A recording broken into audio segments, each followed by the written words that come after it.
قرآن لوگوں کے لیے اللہ کا پیغام۔ القرآن يوحدنا لطريق الخير يوجهنا الله تعالى أنزله ورسول الله نحمده ونصلي على رسوله الكريم اما بعد فاعوذ باللہ من الشیطان الرجیم بسم اللہ الرحمن الرحیم ان الذین آمنوا وعملوا الصالحات انا لا نضيع اجر من احسن عملا صدق اللہ العظیم رب اشرح لی صدری ویسر لی امری واحلل عقدۃ من لسانی یفقہوا قولی آمین یا رب العالمین۔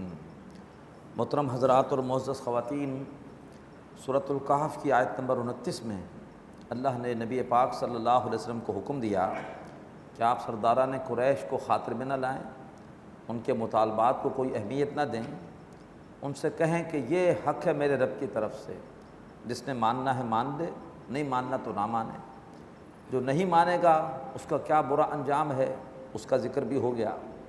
اب جو لوگ حق کو مان لیں گے، قبول کر لیں گے، ان کا اجر کیا ہے اس کا ذکر ہو رہا ہے۔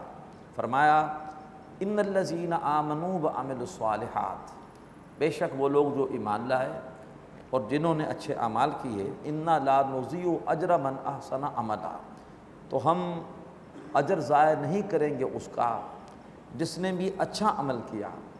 اولئک لہم جنات عدن تجری من تحتہم الانہار، ان خوش نصیبوں کے لیے رہنے والے باغات ہیں کہ جن کے نیچے سے نہریں، رہنے والے باغات ہیں، ان باغات میں ان کے نیچے سے نہریں بہتی ہوں گی۔ یحلون فیہا من اساور من ذہب، اور انہیں ان باغات میں پہنائے جائیں گے کنگن سونے کے۔ ویلبسون ثیابا خضرا من سندس واستبرق، اور انہیں لباس پہنایا جائے گا سبز، جو ہوگا باریک ریشم کا اور دبیز ریشم کا، زیریں لباس دبیز ریشم کا تاکہ ساتر ہو، اور بالائی لباس باریک ریشم کا تاکہ گرمی وغیرہ نہ لگے۔ متکئین فیہا علی الارائک، اور وہ ان باغات میں ٹیک لگائے ہوئے تختوں پر بیٹھے ہوں گے۔ نعم الثواب، کیا ہی عمدہ بدلہ ہے۔ وحسنت مرتفقہ، اور وہ باغات کتنی عمدہ آرام کی جگہ ہیں۔ اللہ تعالی ہم سب کو یہ نعمتیں عطا فرمائے۔ اب اس کے بعد سورۃ الکہف کے 5ویں رکوع میں ایک واقعے کے ذریعے سے دنیا پرستی کی مذمت کی گئی۔ واقعہ یہ ہے کہ دو آپس میں دوست تھے، ایک دنیا دار تھا، دوسرا اللہ والا تھا۔ جو دنیا دار تھا اس نے کسی وقت کوئی جگہ پسند کی زرعی فارم کے لیے، وہاں پر اس نے طے کیا کہ 2 باغات لگانے ہیں۔ باغات تو ہوں گے انگوروں کے، لیکن خطرہ ہوتا ہے کہ تیز ہوا کے جھونکے انگور کی بیلوں کو جو ہے وہ نقصان پہنچا سکتے ہیں۔ تو اس نے باڑ لگا دی ان انگور کی بیلوں کے گرد کھجور کی، حد بندی بھی ہو گئی، اور یہ ہے کہ ان کھجور کے اونچے اونچے درختوں سے جو انگور کی بیلیں تھیں ان کی حفاظت بھی ہو گئی۔ پھر مزید اس نے سوچا کہ پانی کی کمی کسی وقت بھی ہو سکتی ہے، تو کہیں دور دریا تھا، وہاں سے وہ ایک نہر بھی کھدوا کر لے آیا تاکہ پانی کی بھی کوئی کمی نہ رہے۔ پھر اس نے سوچا کہ یہ جو باغات کے درمیان کی جگہ ہے، کیوں نہ اس کا بھی اچھا استعمال کیا جائے۔ تو اس نے اس جگہ کو بھی استعمال کیا کھیتی باڑی کے لیے تاکہ گھر کی سبزیاں ہوں، گھر کا اناج ہو۔ اس حوالے سے اس نے بڑا خوبصورت ایک زرعی فارم بنا لیا، اور اس کے منصوبے کے عین مطابق اس فارم سے اب خوب پھل اور سبزیاں اور اناج وہ پیدا ہونا شروع ہو گئے، اور کئی سال تک یہ سلسلہ چلتا رہا۔ اب جو ہے وہ آ گیا وہ دنیا کے دھوکے میں، وہ سمجھتا رہا کہ یہ اسی طریقے پر یہ سلسلہ چلتا رہے گا، یہ سب کا سب میری پلاننگ کا، میری ذہانت کا، میری دور اندیشی کا نتیجہ ہے۔ میں نے اس طریقے پر سوچا کہ یوں ہونا چاہیے، باغ لگنے چاہیے، میں نے باغ لگائے، میں نے باغ کی حفاظت کے لیے کھجور کی باڑ لگائی، میں نہر کھدوا کر لے کر آیا، میں یہ اس کے ذہن میں تھا۔ اور چونکہ کئی سال سے پھل باقاعدگی سے آ رہا تھا، وہ سوچ بھی نہیں سکتا تھا کہ کبھی کوئی اس باغ کے اوپر زوال بھی آ سکتا ہے۔ جب اس کے دوست نے محسوس کیا جو دیندار تھا کہ یہ شخص کچھ زیادہ ہی دنیا میں کھو گیا ہے، اس نے ایک دن آ کے اس کو سمجھایا، بعض و نصیحت کی کہ بھائی کچھ اللہ کو بھی یاد کرو، اور تم بالکل ہی دنیا میں کھو گئے ہو۔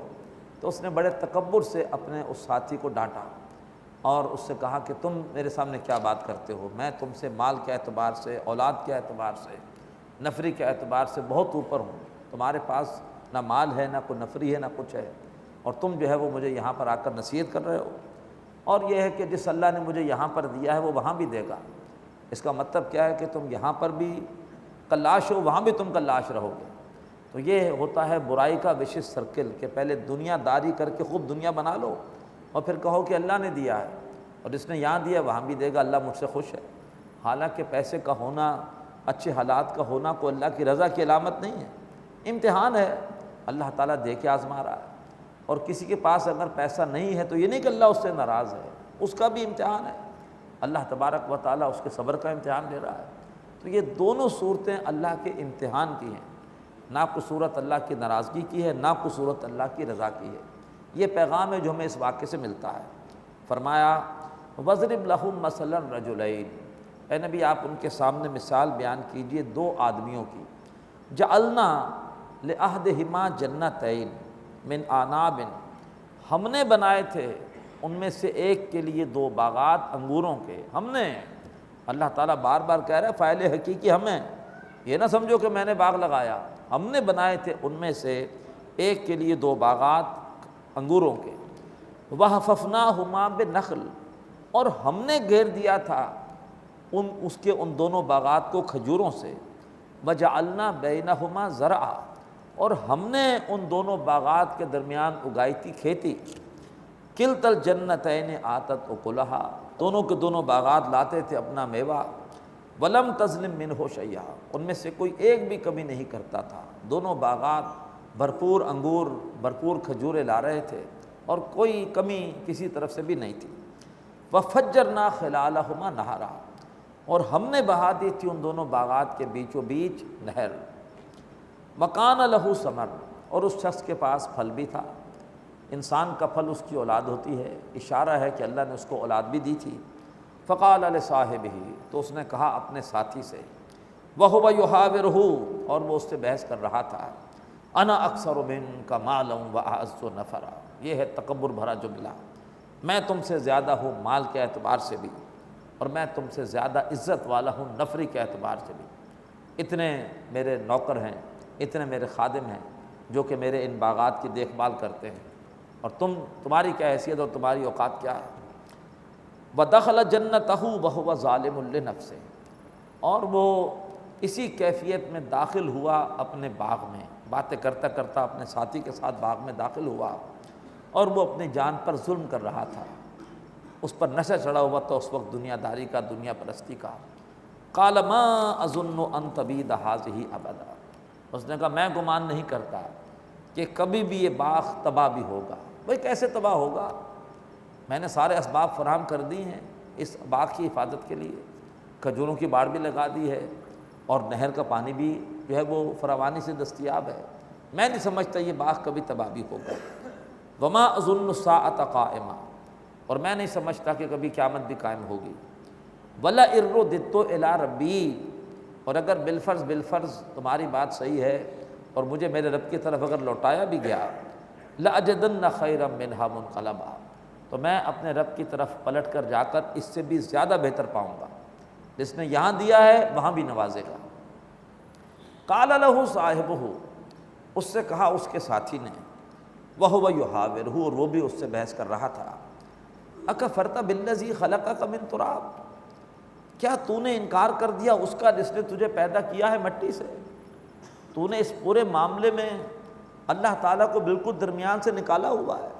یہی آج کا بہت بڑا الحاد ہے، ہم اللہ تبارک و تعالیٰ کو سامنے رکھ کر نہ مسائل کا تجزیہ کرتے ہیں نہ مسائل کا حل پیش کرتے ہیں۔ بڑے بڑے دانشور ہیں، اخبارات میں لکھتے ہیں اور ٹاک شوز میں آتے ہیں، اپنے فلسفے پیش کرتے ہیں، لیکن کوئی درمیان میں اللہ کا ذکر نہیں ہوتا کہ کوئی اللہ کا بھی کردار ہے کہ نہیں، فلاں نے یوں کر دیا، اس نے یوں کر دیا، اور مسئلے کا یہ حل ہے، یہ حل ہے، یہ حل ہے، بالکل اللہ تبارک و تعالیٰ کو الگ کر کے اپنے فلسفے پیش کیے جا رہے ہوتے ہیں۔ تو اس نے کہا کہ تم نے اس اللہ کا انکار کیا جس نے تجھے پیدا کیا ہے مٹی سے، ثم من نطفۃ، پھر پیدا کیا نطفے سے، ثم سواک رجلا، پھر تجھے صحیح سالم انسان بنایا۔ اگر تیرا دماغ ٹھیک نہ ہوتا تو کیا پلاننگ کر لیتا؟ اس اللہ تعالیٰ کو بھول گئے ہو تم کہ جس نے تمہیں بالکل صحیح سالم پیدا کیا ہے اور تمہیں ہر معذوری سے بچایا ہوا ہے۔ لیکن هو اللہ ربی، لیکن وہ اللہ تعالیٰ میرا رب ہے، ولا اشرک بربی احدا، اور میں اپنے رب کے ساتھ کسی کو بھی شریک نہیں کروں گا۔ اب یہاں شرک کون سا ہے؟ نہ تو اس شخص نے کسی دیوی کا ذکر کیا، نہ دیوتا کا ذکر کیا۔ یہ شرک ہے اصل میں مادہ پرستی کا شرک، اسباب پرستی کا شرک، جس کی اس صورت میں اللہ تعالیٰ نے نفی کی ہے۔ ورنہ یہاں پر کسی دیوی دیوتا اللہ کے سوا کسی اور کو پکارنے کا ذکر ہی نہیں ہے۔ وہ تو کہہ رہا ہے ولا ارددت الی ربی، اگر میں اپنے رب کی طرف، اللہ کی طرف لوٹایا گیا، لاجدن خیرا منہا منقلبا، تو وہ کہہ رہا ہے کہ میں نیک انسان کہہ رہا ہے کہ میں اپنے رب کے ساتھ کسی کو شریک نہیں کرتا۔ ولولا اذ دخلت جنتک، ارے ایسا کیوں نہ ہوا جب کہ تو اپنے باغ میں داخل ہوا، قلتا، تو یوں کہتا ما شاء اللہ، وہ ہوا جو اللہ نے چاہا۔ یہ ہے توحید، ہمارے کرنے سے کچھ نہیں ہوا، ہماری پلاننگ سے کچھ نہیں ہوا وہ ہے جو اللہ نے چاہا۔ تو اس صورت میں تین یہ کلمات آ گئے اب تک تہذیبی، جو ہمیں ہر وقت اپنی زبان پہ جاری رکھنے چاہیے۔ الحمدللہ، انشاءاللہ، ماشاء اللہ، ان تینوں کلمات سے مادہ پرستی کی نفی ہوتی ہے اور اللہ ہی کے فاعل حقیقی ہونے کا اس بات ہوتا ہے۔ ایسا کیوں نہ ہوا جب تو اپنے باغ میں داخل ہوا تو کہتا ماشاء اللہ، لا قوت الا باللہ، کوئی بھی قوت نہیں ہے سوائے اللہ تبارک و تعالیٰ کے۔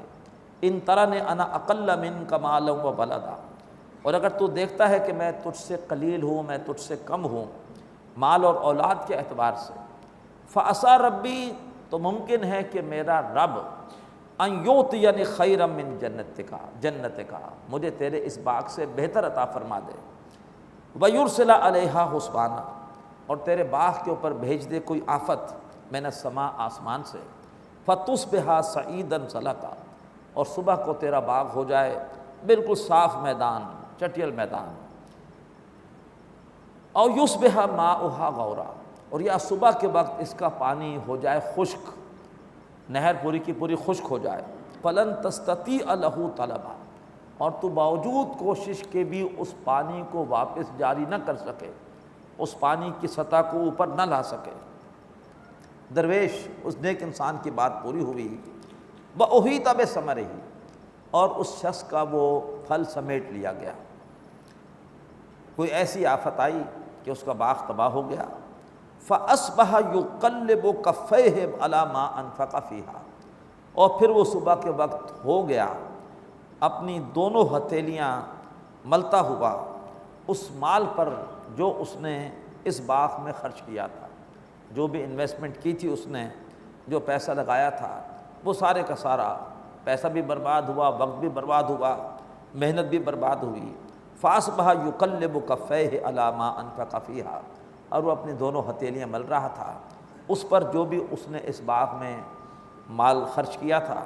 وَهِيَ خَاوِيَةٌ عَلَى عُرُوشِهَا، اور وہ باغ اپنی چھتریوں کے اوپر گرا ہوا تھا، جن چھتریوں پر انگور کی بیلیں چڑھائی تھیں وہ چھتریاں زمین پر آ گری تھیں۔ وَيَقُول، اب وہ کہنے لگا یا لیتنی لم اشرک بربی احدا، ہائے میری خرابی، کاش کہ میں نے اپنے رب کے ساتھ کسی کو شریک نہ کیا ہوتا۔ پھر نوٹ کیجئے کون سا شرک ہے؟ اسباب پرستی کا شرک، مادہ پرستی کا شرک، اپنے آپ کو بڑا ذہین سمجھنا، اوور کانفیڈنٹ ہونا، یہ تمام چیزیں بھی شرک کے زمرے میں آتی ہیں۔ میری سوچ، میری پلاننگ، میری منصوبہ بندی۔ فرمایا اب وہ کہنے لگا کاش کہ میں نے اپنے رب کے ساتھ کسی کو شریک نہ کیا ہوتا۔ وَلَمْ تَكُنْ لَهُ فِئَةٌ يَنْصُرُونَهُ مِنْ دُونِ اللَّهِ، اب کوئی اس کی ایسی جماعت نہیں تھی جو اس کی اللہ کے سامنے مدد کرتی۔ جس نفری پر اس سے بڑا ناز تھا اور وہ دعویٰ کر رہا تھا انا اکثر منکا مالا واعز نفرا، کہاں گئی وہ نفری؟ فرمایا کہ اب کوئی اس کی جماعت نہیں تھی جو اللہ تعالیٰ کے مقابلے میں اس کی مدد کرتی۔ وما کان منتصرا، اور نہ ہی وہ ہوا بدلہ لینے والا۔ ہنالک الولایۃ للہ الحق، یہاں تو اصل اختیار اس اللہ کا ہے جو حقیقی معبود ہے، جو اللہ تبارک و تعالیٰ ہی مولائے حق ہے، حقیقی اختیار صرف اور صرف اسی کا ہے، انسان اس کے سامنے لاچار ہے، بے بس ہے۔ هو خیر ثوابا و خیر عقبا، وہ اللہ تعالیٰ بہتر ہے بدلہ دینے کے اعتبار سے بھی، اور وہ اللہ تعالیٰ بہتر ہے نتیجہ پیدا کرنے کے اعتبار سے بھی۔ اب اس کے بعد دنیا کی زندگی کی مثال آ رہی ہے۔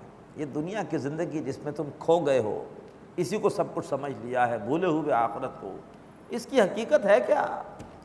وَاضْرِبْ لَهُمْ مَثَلَ الْحَيَاةِ الدُّنْيَا، اے نبی ان کے سامنے مثال بیان کیجئے دنیا کی زندگی کی۔ كَمَاءٍ أَنزَلْنَاهُ مِنَ السَّمَاءِ، جیسے کہ پانی اسے ہم نے نازل کیا آسمان سے، فَاخْتَلَطَ بِهِ نَبَاتُ الْأَرْضِ، اور اس پانی کے ساتھ رل مل کر نکل آیا زمین کا سبزہ، اوپر سے پانی آیا اور اس کے ساتھ مل کر زمین سے سبزہ نکلا۔ فَأَصْبَحَ حَشِيمًا، اس سبزے کا آخری انجام کیا ہوتا ہے؟ وہ بالآخر ہو گیا چورا چورا، تذرُوهُ الرِّياحُ، ہوا اسے اڑائے پھرتی ہے۔ تمہاری بھی یہی زندگی ہے، تمہاری روح اوپر سے آئی اور تمہارا جسم مٹی سے بنا، اور اس کے بعد تم بھی رفتہ رفتہ فصل کی طرح، پہلے تم پیدا ہوئے، فصل اپنے عروج کو پہنچتی ہے، تم بھی جوانی کو پہنچے، فصل زرد پڑتی ہے اور تمہارے بال سفید ہوئے، تمہارے چہرے پر جھریاں آئیں، فصل چورا چورا ہو کے زمین میں مل گئی، اور تم بھی اسی طرح سے مر کر سپرد خاک ہو جاؤ گے۔ یہ تمہاری زندگی کی مثال ہے۔ فصل کا سائیکل 3 مہینے کا ہے، 6 مہینے کا ہے، تمہارا 50 سال کا ہے، 60 سال کا ہے، بس یہ ہے تمہاری زندگی۔ فرمایا وَكَانَ اللَّهُ عَلَىٰ كُلِّ شَيْءٍ مُقْتَدِرًا، اللہ تبارک و تعالیٰ ہے جو ہر چیز پر اختیار رکھتا ہے، تمہاری کوئی حیثیت ہی نہیں ہے۔ لائی حیات آئے، قضا لے چلی چلے، اپنی خوشی سے آئے نہ اپنی خوشی چلے، اللہ تمہیں لے آیا، اللہ تمہیں لے جائے گا۔ اللہ تعالیٰ ہے جو کہ ہر چیز پہ اختیار رکھتا ہے۔ وَكَانَ اللَّهُ عَلَىٰ كُلِّ شَيْءٍ مُقْتَدِرًا، قدرت رکھنے والی ہستی صرف اور صرف اللہ تبارک و تعالیٰ کی ہے۔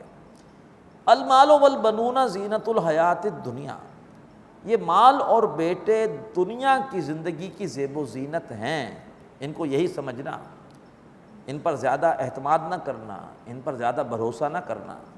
والباقیات الصالحات، باقی رہنے والی تو نیکیاں ہیں، خیر عند ربک ثوابا، بہتر ہے تیرے رب کے نزدیک بدلے کے اعتبار سے، وخیر عملا، اور بہتر ہیں توقع اور امید لگانے کے اعتبار سے۔ اللہ کے رسول نے بات کو اور کھول دیا، انسان کے 3 بھائی ہیں، اس کا مال و اسباب ہے، اس کے رشتہ دار ہیں، اس کا عمل ہے۔ جیسے ہی انتقال ہوتا ہے مال و اسباب ساتھ چھوڑ دیتے ہیں۔ تھوڑی دیر پہلے وہ بینک بیلنس آپ کا تھا، آپ چیک سائن کر سکتے تھے، اب وہ بینک بیلنس آپ کا نہیں رہا، اب ورثہ کا ہو گیا۔ مکان پہلے آپ کے نام تھا، اب آپ کا نہیں ہے، اب ورثہ میں تقسیم ہوگا۔ مال و اسباب سب سے پہلے ساتھ چھوڑتا ہے، اس کے بعد قبر میں لٹانے کے بعد رشتہ دار بھی ساتھ چھوڑ کے آ جاتے ہیں۔ عمل انسان کے ساتھ رہتا ہے، اچھا عمل ہے اچھا نتیجہ، برا عمل ہے برا نتیجہ۔ تو فرمایا والباقیات الصالحات، باقی رہنے والی نیکیاں ہیں، خیر عند ربک ثوابا و خیر عملا، بہتر ہے تیرے رب کے نزدیک بدلے کے اعتبار سے اور امید لگانے کے اعتبار سے۔ یہ حقیقت جس کے دل میں واقعتاً ہیمر ہو گئی، داخل ہو گئی، کیا وہ دجال فتنے سے محفوظ نہیں ہوگا؟ اس لیے فرمایا کہ اس صورت کو ہر جمعے کو پڑھو، جمعے کے روحانی دن اس صورت کو سمجھ سمجھ کے پڑھو، تاکہ اللہ تعالیٰ تمہیں دنیا کے فتنے سے محفوظ فرمائے اور تم آخرت کے لیے نیکیاں کرو۔ وَيَوْمَ نُسَيِّرُ الْجِبَالَ، اور اس روز یعنی روز قیامت ہم پہاڑوں کو چلائیں گے، وَتَرَى الْأَرْضَ بَارِزَةً، اور تم زمین کو دیکھو کہ بالکل صاف پڑی ہے۔ جو خوبصورت وادیاں تھیں، خوبصورت کوٹھیاں تھیں، جن کے پیچھے تم مر رہے تھے، خوبصورت سواریاں تھیں جن کو حاصل کرنے کے لیے تمہیں بڑی حرص تھی، سب کے سب ختم، ملیا میٹ۔ تم دیکھو کہ زمین بالکل صاف پڑی ہے۔ وَحَشَرْنَاهُمْ، اور ہم ان سب کے سب کو جمع کریں گے، فَلَمْ نُغَادِرْ مِنْهُمْ أَحَدًا، ہم ان میں سے کسی ایک کو بھی نہیں چھوڑیں گے۔ وَعُرِضُوا عَلَىٰ رَبِّكَ صَفًّا، اور وہ اپنے رب کے سامنے پیش ہوں گے صفوں کی صورت میں، قطار صفوں کی صورت میں، سب اللہ کے سامنے عاجزی کے ساتھ میدان حشر میں کھڑے ہوں گے۔ اللہ فرمائیں گے لقد جئتمونا کما خلقناکم اول مرہ، تم ہمارے پاس اسی طرح سے آ گئے ہو جیسے کہ ہم نے تمہیں پہلی بار بنایا تھا۔ اب جو لوگ روح کے علیحدہ وجود کے قائل نہیں ہیں وہ اس قسم کی آیتوں کی تفسیر کر ہی نہیں سکتے۔ روح کا ایک علیحدہ وجود ہے، اللہ نے پہلے روحوں کو بنایا تھا، تمام روحوں کو جمع کر کے اللہ نے ان سے عہد الست لیا تھا، اسی کی طرف اشارہ ہے کہ تم ہمارے پاس اسی طرح سے آ گئے جیسے ہم نے تمہیں پہلی بار بنایا تھا۔ تمام انسانوں کی روحوں کا ایک اجتماع ہو چکا ہے جس میں اللہ ان سے عہد الست لے چکا ہے۔ اب دوسرا اجتماع تمام انسانوں کا پھر ہوگا، وہ ہوگا روز قیامت۔ تو تم ہمارے پاس اسی طرح سے آ گئے جیسے ہم نے تمہیں پہلی بار بنایا تھا۔ بل زعمتم، لیکن تم نے یہ دعویٰ کیا تھا الن نجعل لکم موعدا، کہ تمہارے لیے کوئی دوبارہ زندہ ہونے کا، جمع ہونے کا، وعدے کا وقت نہیں ہے۔ تم نہیں مانتے، تم کہتے تھے خام کے ڈراتے ہیں مولوی، بس اصل زندگی یہی ہے، اور ان ہی الا حیاتنا الدنیا نموت و نحیا وما یہلکنا الا الدہر، نہیں ہے مگر صرف دنیا کی زندگی، ہم مرتے ہیں اور جیتے ہیں، خود ہی مرتے ہیں خود ہی جیتے ہیں، ہمیں موت نہیں دیتی مگر زمانے کی گردش۔ ووضع الکتاب، اور اب نامہ اعمال پیش کیے جائیں گے، ہر ایک کو اس کا نامہ اعمال دیا جائے گا۔ فتر المجرمین مشفقین مما فی، تو تم دیکھو گے مجرموں کو کہ وہ ڈر رہے ہوں گے ان اعمال کو دیکھ دیکھ کر جو کہ اس نامہ اعمال میں ہوں گے۔ وَيَقُولُونَ، فریاد کریں گے، یا ویلتنا، ہائے ہماری خرابی، ما لہذا الکتاب، اس نامہ اعمال کو کیا ہے، لا یغادر صغیرۃ ولا کبیرۃ الا احصاها، یہ کتاب نہیں چھوڑا اس نے کسی چھوٹی بات کو اور نہ ہی کسی بڑی بات کو مگر اس نے گن کے لکھ لیا ہے۔ سورہ مجادلہ میں آتا ہے کہ وہ تو گناہ کر کے بھول جاتے ہیں، اللہ نہیں بھولتا، اللہ نے ہر چیز لکھی ہوئی ہے۔ کہیں گے یہ کیسی کتاب ہے، ہر چھوٹی بات ہر بڑی بات اس نے اس کو شمار کر رکھا ہے اس کتاب نے۔ وَوَجَدُوا مَا عَمِلُوا حَاضِرًا، اور جو بھی عمل کیا تھا اس کو حاضر موجود پائیں گے۔ وَلَا يَظْلِمُ رَبُّكَ أَحَدًا، اے نبی آپ کا رب کسی پر کوئی ظلم نہیں کرے گا۔ اللہ تبارک و تعالیٰ ہمیں اس روز کی رسوائی سے محفوظ فرمائے۔ اللہ زیادہ سے زیادہ نیکیاں کر کے اللہ تعالیٰ ہمیں اپنے نامہ اعمال کو خوبصورت سے خوبصورت، بہتر سے بہتر بنانے کی توفیق عطا فرمائے۔ اس کے بعد اگلے رکوع میں اللہ تبارک و تعالیٰ نے ذکر کیا کہ اس دنیا کے امتحان میں وہ کون سی قوتیں ہیں کہ جو ہمیں ناکام کرنے کے درپے ہیں۔ قصہ آدم و ابلیس 5ویں بار بیان ہو رہا ہے، سورہ بقرہ، سورہ اعراف، سورہ ہجر، سورہ بنی اسرائیل، اور اب 5ویں بار۔ وَإِذْ قُلْنَا لِلْمَلَائِكَةِ اسْجُدُوا لِآدَمَ، اور یاد کرو جب کہ ہم نے کہا تھا فرشتوں سے کہ سجدہ کرو آدم کو علیہ السلام، فسجدوا، تو ان سب نے سجدہ کیا، الا ابلیس، سوائے ابلیس کے، کان من الجن، وہ جنات میں سے تھا۔ یہ حقیقت صرف یہیں بیان ہوئی ہے اور کہیں بیان نہیں ہوئی۔ ابلیس فرشتہ نہیں تھا، جن تھا، بہت نیک جن تھا، اللہ تعالیٰ نے اس کو فرشتوں کے ساتھ شامل کر دیا تھا، جو حکم فرشتوں کے لیے وہ اس کے لیے بھی تھا، تو وہ تھا جنات میں سے۔ ففسق عن امر ربہ، تو اس نے اپنے رب کے حکم کو توڑا۔ پہلا فاسق جن، پہلا فاسق کون تھا؟ ابلیس۔ بعض لوگ کہتے ہیں کوئی بات نہیں، کافر ہونا بہت بری بات ہے، فاسق ہونا کوئی اتنی بری بات نہیں ہے، ذرا ہلکا لفظ ہے، لیکن ذرا سوچنا چاہیے کہ پہلا فاسق، پہلا باغی اللہ کا کون ہے؟ ابلیس ہے، تو فاسق ہونا بھی کوئی چھوٹی بات نہیں ہے۔ اللہ تعالیٰ میں فسق و فجور سے محفوظ رکھے۔ فسق کیا ہے؟ بغاوت، اللہ کا حکم توڑنا۔ اس نے اپنے رب کے حکم کو توڑ دیا۔ افتتخذونہ وذریتہ اولیاء من دونی، ارے کیا تم اس کو اور اس کی اولاد کو مجھے چھوڑ کے اپنا دوست بناتے ہو؟ آج ہماری اکثریت کا دوست اللہ نہیں ہے، ابلیس ہے، شیطان ہے۔ اللہ تعالیٰ تو برائی اور بے حیائی سے روکتا ہے، انما ینہاکم عن الفحشاء والمنکر، آپ پڑھتے ہیں جمعے کے خطبے میں سنتے ہیں، سورہ نحل کی آیت 90، وینہا عن الفحشاء والمنکر، اللہ تو برائی بے حیائی سے روکتا ہے۔ ابلیس حکم دیتا ہے برائی کا، انما یامرکم بالسوء والفحشاء۔ خود سوچئے کہ ہمارے گھروں پر ابلیس کی مرضی چل رہی ہے کہ اللہ کی چل رہی ہے؟ ہمارے گھر پہ جو رسالے آتے ہیں، اخبارات آتے ہیں، اور جو کچھ نشر ہوتا ہے الیکٹرانک میڈیا کے ذریعے سے، وہ بےہودگی اور بے حیائی سے پاک ہے کہ نہیں؟ اکثر و بیشتر گھروں میں بے حیائی ہے، بےہودگی ہے، بےہودہ مناظر ہیں، بےہودہ تصویروں والے رسالے ہیں۔ ہماری اپنی خواتین اکثر و بیشتر نیم برہنہ لباس میں بازاروں میں جا رہی ہوتی ہیں، تو ہم اللہ کو مان رہے ہیں کہ ابلیس کو مان رہے ہیں؟ کمائی میں حرام کی صورتیں اکثر و بیشتر ہمارے ہم بڑھتی چلی جا رہی ہیں۔ ہمارا دوست ابلیس ہے کہ اللہ ہے؟ فرمایا افتتخذونہ وذریتہ اولیاء من دونی، کیا تم اس کو اور اس کی اولاد کو مجھے چھوڑ کے اپنا دوست بناتے ہو؟ وہم لکم عدو، حالانکہ وہ تمہارے دشمن ہیں۔ بئس للظالمین بدلا، ایسے ظالموں کے لیے برا بدلہ ہے۔ اقول قولی ھذا واستغفر اللہ لی ولکم ولسائر المسلمین والمسلمات۔ هذا القرآن